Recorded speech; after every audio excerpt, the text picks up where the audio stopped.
اس پر وہ چھوٹا سالار پیچھے ہٹ گیا تھا۔ اس کے جانے کے بعد خمارتگین کا قاصد اپنی جگہ پر سے اٹھا اور نظام الدین کو مخاطب کر کے کہنے لگا، امیر مجھے جانے کی اجازت دے دیں، میں یہاں رکوں گا نہیں، اس لیے کہ خمارتگین نے مجھے کہا تھا کہ میں آج رات ہی واپس آ کر یہ پیغام پہنچانے کی اطلاع کر دوں، اس لیے مجھے جانے کی اجازت دے دیں۔ نظام الدین اپنی جگہ پر سے اٹھ کھڑا ہوا اور اس کی طرف دیکھتے ہوئے عارض زوزنی بھی اٹھ کھڑا ہوا۔ دونوں اس قاصد سے گلے ملے، پھر اسے الوداع کہا اور وہ قاصد وہاں سے رخصت ہو گیا۔ تھوڑی دیر بعد چھوٹا سالار ایک شخص کو لے کر آ گیا۔ وہ تائچوت قبیلے کے سردار برغا خان کا آدمی تھا اور اس کا تعلق بھی تائچوت قبیلے سے تھا۔ جہاں سے خمارتگین کا قاصد اٹھ کے گیا تھا، نظام الدین نے برغا خان کے قاصد کو اسی جگہ بٹھایا، پھر بڑی شفقت سے اسے مخاطب کر کے کہنے لگا، میرے بھائی کیا تو برغا خان کی طرف سے کوئی پیغام لے کر آیا ہے؟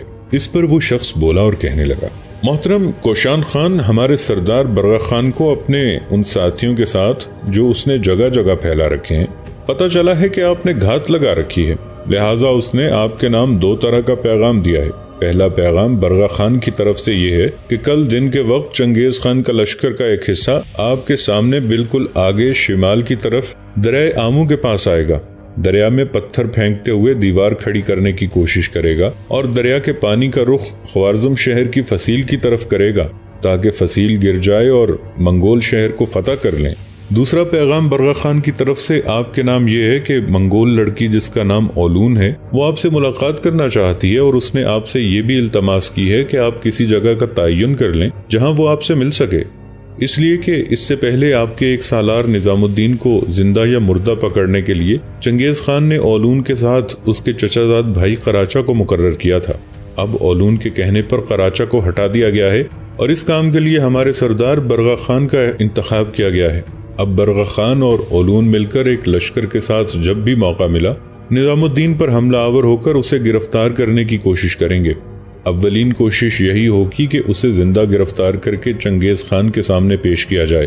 امیر میں آپ پر یہ بھی انکشاف کروں، برغا خان چونکہ اولون کو اپنی بہن سمجھتا ہے اور اسے بہن ہی کہہ کر پکارتا ہے، لہٰذا اس کی یہ بھی گزارش ہے کہ آپ اولون کے ساتھ ملاقات کا کوئی وقت اور جگہ متعین کر لیں۔ یہاں تک کہنے کے بعد برغا خان کا وہ آدمی جب خاموش ہوا تب کچھ دیر تک نظام الدین سوچتا رہا، پھر برغا خان کے قاصد کو مخاطب کر کے کہنے لگا، واپس جا کر برغا خان کو میرا سلام کہنا، برغا خان میرا بھائی ہے، میں اس کی عزت اور اس کا احترام کرتا ہوں، اور جہاں تک اولون کا تعلق ہے تو واپس جا کر اس لڑکی سے کہہ دینا کہ دنیا میں کوئی ایسی چیز ہو جسے میں انتہائی قابل نفرت خیال کرتا ہوں تو وہ اولون نامی یہی لڑکی ہے، میرا اس سے کیا تعلق کہ میں اس سے ملاقات کے لیے وقت اور جگہ کا تعین کروں۔ پہلی بار جب وہ گرفتار ہو کر میرے سامنے آئی تھی تو ایک لڑکی کی حیثیت سے میں نے اسے رہا کر دیا تھا، جانے دیا تھا، اس لیے کہ ہم مسلمان عورت کی عزت اور اس کا احترام کرتے ہیں۔ کیا میں اس لڑکی سے ملوں جو ہمارے سالار نظام الدین کی زندگی کے در پہ ہے؟ میرے عزیز، جہاں تک برغا خان کا تعلق ہے تو وہ یہ کام اپنی مرضی اپنے ارادے سے نہیں کر رہا، چنگیز خان نے اسے اس کے ساتھ کام کرنے کے لیے مقرر کیا ہوگا اور برغا خان اولون کے ساتھ کام کرنے کے لیے تیار ہو گیا، اس میں اس کی اپنی کوئی رضامندی اور خوشنودی شامل نہیں ہے۔ واپس جا کر برغا خان اور اولون کو میری طرف سے یہ پیغام دینا کہ برغا خان تو میرا بھائی ہے، اس کے لیے میں بڑی سے بڑی قربانی دے سکتا ہوں، لیکن جہاں تک اولون کا تعلق ہے اس سے میں انتہا درجے کی نفرت کرتا ہوں، اس لیے کہ ایک بار مجھے اس نے میرے منہ پر کہہ دیا تھا کہ وہ مسلمانوں کو پسند نہیں کرتی، ان سے نفرت کرتی ہے، لہذا میرے بھائی جو لڑکی مسلمانوں کو پسند نہیں کرتی ان سے نفرت کرتی ہے، جتنی نفرت وہ مسلمانوں سے کرتی ہے اس سے 100 گنا زیادہ نفرت میں اس لڑکی سے کرتا ہوں، لہذا اس لڑکی کے نام خصوصیت کے ساتھ جو پیغام تم لے کر جاؤ گے وہ یہ کہ اسے بتانا کہ میری نگاہوں میں اس کی کوئی حیثیت کوئی وقت نہیں ہے، میرے دل میں میرے شعور میں اس کے لیے جس قدر نفرت ہے اسے ناپنے کے لیے کوئی پیمانہ ہی نہیں ہے۔ یہاں تک کہنے کے بعد نظام الدین رکا، پھر آنے والے اس قاصد کو مخاطب کر کے کہنے لگا، بہرحال لعنت بھیجو اولون نام کی لڑکی پر، اس سے ہمارا کیا لینا دینا، پہلے یہ بتاؤ کہ منگولوں کا جو لشکر دریائے آمو میں پتھر پھینک کر دریا کا رخ خوارزم شہر کی طرف موڑنے کی کوشش کرے گا وہ دریا کے کنارے کتنے دن قیام کرے گا؟ اس لیے کہ یہاں نزدیک پتھر نہیں ہیں، پتھر انہیں چھکڑوں کے ذریعے دور سے لانے ہوں گے، اس بنا پر وہ یہ کام ایک دن میں تو نہیں کر پائیں گے۔ اس پر قاصد بولا اور کہنے لگا، یہ ایک دن کا کام ہے بھی نہیں۔ چنگیز خان نے یقیناً انہیں چھکڑے مہیا کیے ہیں، جن کی وجہ سے وہ پہلے بڑے بڑے پتھر چھکڑوں پر لاد کر دریائے آمو کے کنارے ڈھیر کرتے رہیں گے، پھر کنارے کے پاس بڑے بڑے پتھر رکھ کر ایک دیوار بناتے جائیں گے۔ اس دیوار کی سطح پانی سے تھوڑی اونچی رکھی جائے گی۔ اس کے بعد اسی دیوار پر چلتے ہوئے وہ پتھر آگے دریا میں پھینکتے ہوئے دریا کا رخ موڑتے چلے جائیں گے، اور جب دریا کا رخ مڑے گا تو یقیناً پانی خوارزم شہر کا رخ کرے گا، اور جب ایک دن یا 2 دن پانی خوارزم شہر کی فصیل کے پاس مار کرے گا تو یقیناً 2 کاموں میں سے ایک کام ضرور سامنے آئے گا۔ اول یہ کہ شہر کی فصیل گر جائے گی، دوم یہ کہ وہ کمزور ہو جائے گی۔ دونوں صورتوں میں چنگیز خان کو شہر کے اندر داخل ہونے کا موقع مل جائے گا۔ لہٰذا میرا اندازہ ہے کہ جو لشکر چھکڑوں کے ذریعے پتھر لا کر دریائے آمو میں پھینکے گا، اسے کم از کم 1 ہفتہ اس کام کی تکمیل میں لگے گا، اور 1 ہفتہ وہ لشکر دریائے آمو کے کنارے پڑاؤ کرے گا۔ اس لشکر کے پاس 1 سے 2 ہفتے کا رسد کا سامان بھی ہوگا۔ ان کے ساتھ لشکر کا ایک خاص حصہ بھی ہوگا۔ جب وہ لشکر کام کر رہا ہوگا، پتھر دریا میں پھینکے جا رہے ہوں گے۔ لشکر کا دوسرا حصہ مسلح رہ کر ان کی حفاظت کا سامان کرتا رہے گا۔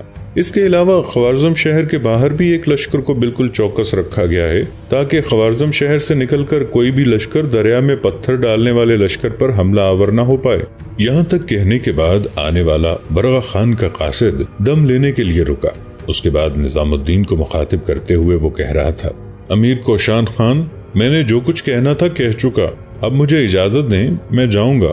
اس پر نظام الدین نے اس کے شانے پر ہاتھ رکھا، پھر کہنے لگا، کیا ایسا ممکن نہیں کہ تم شب بسری ہمارے ہاں کرو؟ وہ قاصد مسکرا دیا اور کہنے لگا، امیر، آپ کی بڑی مہربانی، لیکن میرے لیے میرے سردار برغا خان کی طرف سے حکم ہے کہ مجھے آج ہی رات کو اس کے پاس واپس جانا ہے۔ چنانچہ جس طرح بغلگیر ہو کر نظام الدین اور عارض زوزنی نے خمارتگین کے قاصد کو الوداع کہا تھا، اسی طرح برغا خان کے قاصد سے بھی بغلگیر ہو کر ملے۔ پھر وہ قاصد واپسی کے لیے روانہ ہو گیا۔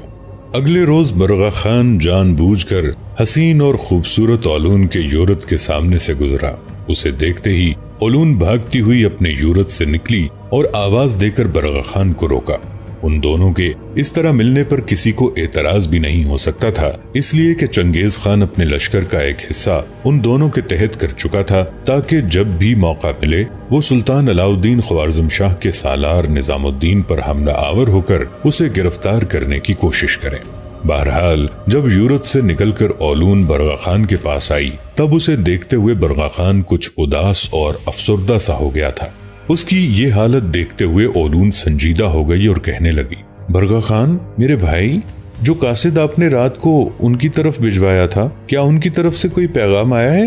اس موقع پر برغا خان نے ایک لمبا سانس لیا، پھر کہنے لگا، میری بہن، جواب آیا ہے، لیکن جواب بڑا منفی اور دل شکن قسم کا ہے۔ کیسا منفی اور کس قسم کی دل شکنی؟ بڑے غور سے برغا خان کی طرف دیکھتے ہوئے اولون نے پوچھ لیا۔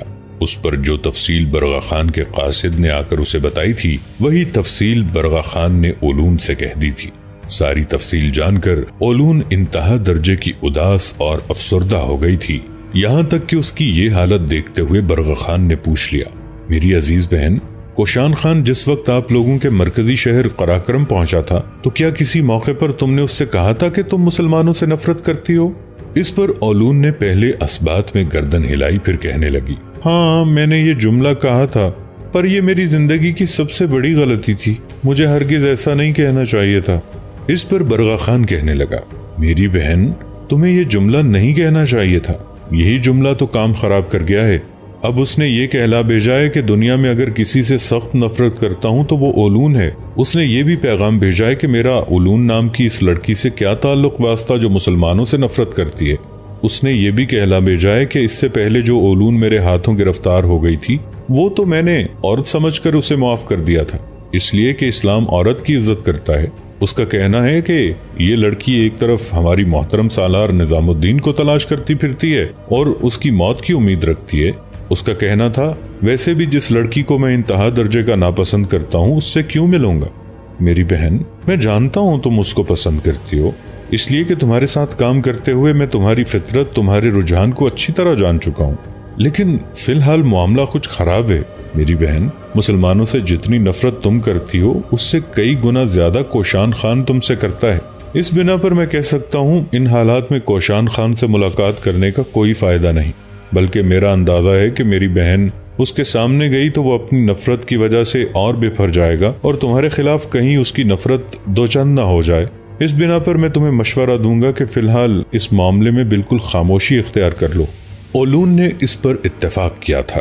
وہ مڑی اور پھر گردن جھکائے دکھی اور افسردہ انداز میں وہ اپنے یورت کی طرف چلی گئی تھی، جبکہ برغا خان اپنے خیمے کی طرف ہو لیا تھا۔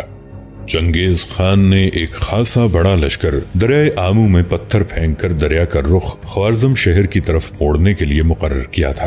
یہ لشکر جب اس مخصوص جگہ پہنچا جہاں سے دریا کا رخ موڑنا تھا، وہاں جا کر لشکر کا ایک حصہ تو ہتھیار بند ہو کر بالکل مستعد ہو گیا، دوسرا حصہ ابھی دریا میں پتھر پھینکنے کی ابتدا کرنا ہی چاہتا تھا کہ اچانک نظام الدین اور عارض زوزنی اپنے لشکر کے ساتھ وہاں نمودار ہوئے۔ انہیں دیکھتے ہی منگول سمجھ گئے کہ مسلمانوں کا کوئی لشکر ان پر حملہ آور ہونے کے لیے آ رہا ہے، لہٰذا وہ ایک دم تیار ہوئے۔ نظام الدین اور عارض زوزنی کے لشکر پر وہ لفظ کو صفحہ قرطاس سے مٹا دینے والے جان کے آزار، کرب کے دشت زاروں میں تقدیر سے نبرد آزما ہوتے وقت کے ساگر، ہست کو نیست میں بدل دینے والے شرر کے قیامت خیز رقص، خاموشی کے ساگر میں صداؤں کے ارتعاش کی طرح حملہ آور ہو گئے تھے۔ دوسری طرف نظام الدین اور عارض زوزنی بھی بڑی برق رفتاری سے زندگی اور موت کا کھیل کھیلنے والے وحشی، خون آشام، جری اور نڈر پاسبانوں، وقت کا راگ الاپتے برق و شرر کے رقص کی طرح ان کی طرف بڑھ رہے تھے۔ پھر وہ بھی منگولوں پر غموں کی گھاٹیوں، وادیوں اور جدائی کے راستوں پر فرقت کے موسموں کو اسیر بناتے، آتش فشاں کے بحر طلسم کا طوفان کھڑا کرتی، سرخ سورج کی کرنوں، آہوں کا کرب، مایوسی کی لہریں، آنسوں کی نمی تیز کرتے بگولوں اور کرب کی آنکھوں میں مسلسل عذاب کی طرح طاری ہوتے ہیولوں کی طرح حملہ آور ہو گئے تھے۔ نظام الدین اور عارض زوزنی کا یہ حملہ بڑا خوفناک اور جان لیوا تھا۔ منگولوں نے اپنی طرف سے پوری کوشش کی کہ حملہ آوروں کو مار بھگائیں، لیکن نظام الدین اور عارض زوزنی ٹلنے والے نہیں تھے۔ اپنے تیز حملوں سے انہوں نے منگولوں کو کاٹنا شروع کر دیا تھا۔ اس طرح دریائے آمو کے کنارے میدان جنگ کے اندر ہونٹوں کی حلاوت و تمازت گم ہونے لگی تھی، بصارتوں کی تازگی ماند پڑنے لگی تھی، روح میں اضطراب، دلوں میں سوختہ وحشت اپنا رنگ جمانے لگی تھی۔ جبر کی تحویلیں، بدبختوں کے ہیجان اور عذاب و کرب کا ایک نہ ختم ہونے والا سلسلہ اٹھ کھڑا ہوا تھا۔ آخر نظام الدین اور عارض زوزنی نے منگولوں کے اس لشکر کی اکثریت کو موت کے گھاٹ اتار دیا اور بہت کم کو اپنی جانیں بچا کر واپس چنگیز خان کے پاس جانا نصیب ہوا۔ دریا میں پتھر پھینکنے والے اس لشکر کا کام تمام کرنے کے سلسلے میں سارے واقعے کو مورخین اپنے الفاظ میں کچھ اس طرح بیان کرتے ہیں۔ چنگیز خان نے ایک لشکر مقرر کیا کہ دریائے آمو کے آگے پتھروں کا بند باندھ کر اس کے بہاؤ کا رخ خوارزم کی طرف موڑ دیں، تاکہ فصیل شہر میں شگاف پڑ جائے اور اہلیان شہر کی مزاحمت ختم ہو جائے۔ لیکن مسلمان بھی غافل نہ تھے، چھپ چھپا کر گھات میں بیٹھ گئے، اور جب منگول لشکر وہاں پہنچا تو جھپٹ پڑے اور سب کو وہیں ڈھیر کر کے رکھ دیا۔ بہرحال اس کامیابی سے خوارزم کے اندر جو لشکر تھا اس کے حوصلے بڑھ گئے، اس لیے کہ مخبروں نے انہیں اطلاع کر دی تھی کہ چنگیز خان نے جو لشکر دریائے آمو میں پتھر پھینکنے کے لیے بھیجا تھا اس پر نظام الدین اور عارض زوزنی نے حملہ آور ہو کر ان کا قصہ پاک کر دیا ہے۔ تب اس کامیابی سے شہر کے اندر جو لشکر تھا اس کے حوصلے بڑھ گئے اور انہوں نے مزاحمت سخت کر دی۔ دوستو، آج کے لیے اتنا ہی۔ اسی کہانی کی اگلی قسط کے ساتھ بہت جلد حاضر ہوں گے۔ نیچے کامنٹ سیکشن میں اپنی رائے کا اظہار ضرور کیجیے گا۔